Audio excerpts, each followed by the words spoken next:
Hi friends, it's Gwen. Welcome back to my channel. Today I'm here to review Words on Bathroom Walls by Julia Walton. I believe this is her debut novel and it tackles schizophrenia, and I really did enjoy it. I ended up rating this story, I believe, 5 out of 5 stars, and I definitely think you should pick it up if you're looking for books that deal with mental illness. While I will say that it talks about a main character with mental illness and how you can still have friends and have a romance in your life, and it doesn't treat schizophrenia as, you know, like this doomsday sentence.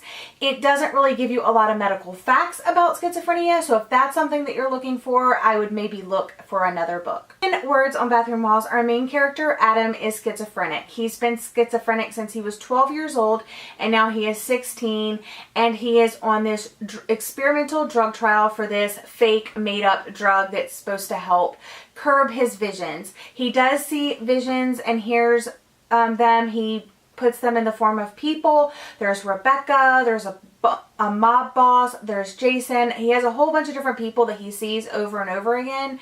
And while he is on the drug, he is able to tell that these are made up and that these aren't real. Before, they've kind of blurred the lines and he wasn't really sure. As the dosage increases, he's able to tell what's real and what's not.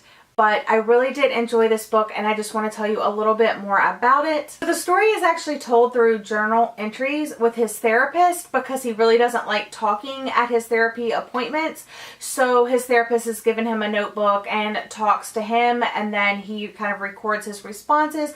But it also chronicles how the drug is affecting him, if it's helping or if it's not. And also he's going to a new high school. He's a junior in high school, and he has changed schools. And at this school, he's hoping that nobody finds out that he's schizophrenic because he's on this new drug and it's going to help. And he just kind of wants like a fresh, clean slate. So he chronicles those two things with his therapist. Some other things that I want to point out to you is that it does reference Harry Potter and some of the fandom things about that. He kind of feels like Harry Potter in a way.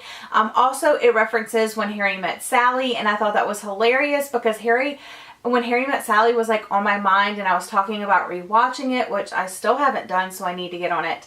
It ended up being one of the characters in this book's like favorite movies, and then it was like referenced throughout, and I was just like, oh, I really need to watch that movie. I love when pop culture references are like put in a book and they fit and they don't seem out of place, and these actually fit the story, and it didn't seem like it was just thrown in there because like maybe it was one of the author's favorite things. Also, this book, even though it deals with the heavy topic of experimental drugs and schizophrenia, it is unexpectedly funny. Like, Adam is hilarious. And there are some one-liners in here that had me rolling. This book tackles first love, self-acceptance, and the truth behind the voices in your head. I will also say that our main character, Adam, is Italian-American, although a race is not identified, so he's probably white. One of the friends that he meets at his new school, Dwight, is impossibly pale and bright white, so he's obviously white, but Maya, his love interest in this story, is Filipina. And one other thing to note is in YA, I don't see a lot of characters. I'm starting to see it more, but I don't see a lot of characters that have a hobby, and a hobby that Adam has is baking. He really likes the methodical nature of baking, and there are a few times throughout the book that he bakes certain dishes and he talks about them and how everybody loves his food. So I was kind of hungry at parts of this book as well, and that's always a good thing because I love food. So as he's going through this drug trial, they decide that it's not a good fit for Adam. So they slowly start tapering him off of the drug.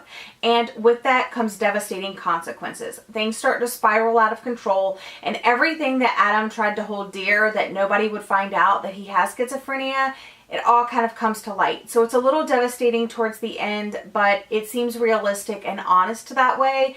And I just don't think that, you know, you could just take a miracle drug and it's just all better. So I liked that realistic look at it. I'm not schizophrenic. I don't know anybody in my life who is, but I have read stories about schizophrenia and I'm a little bit knowledgeable about it. But if you know any reviewers out there that or therapists out there that have read this book and are familiar with schizophrenia, I would definitely like to know, so I can leave those links in the description box of this video. But if you're looking for a mental illness recommendation book, I highly recommend this one. If you liked A Monster Calls, I'll Give You the Sun, or books like that, then I highly recommend this one. Let me know if you have any questions down in the comment section down below.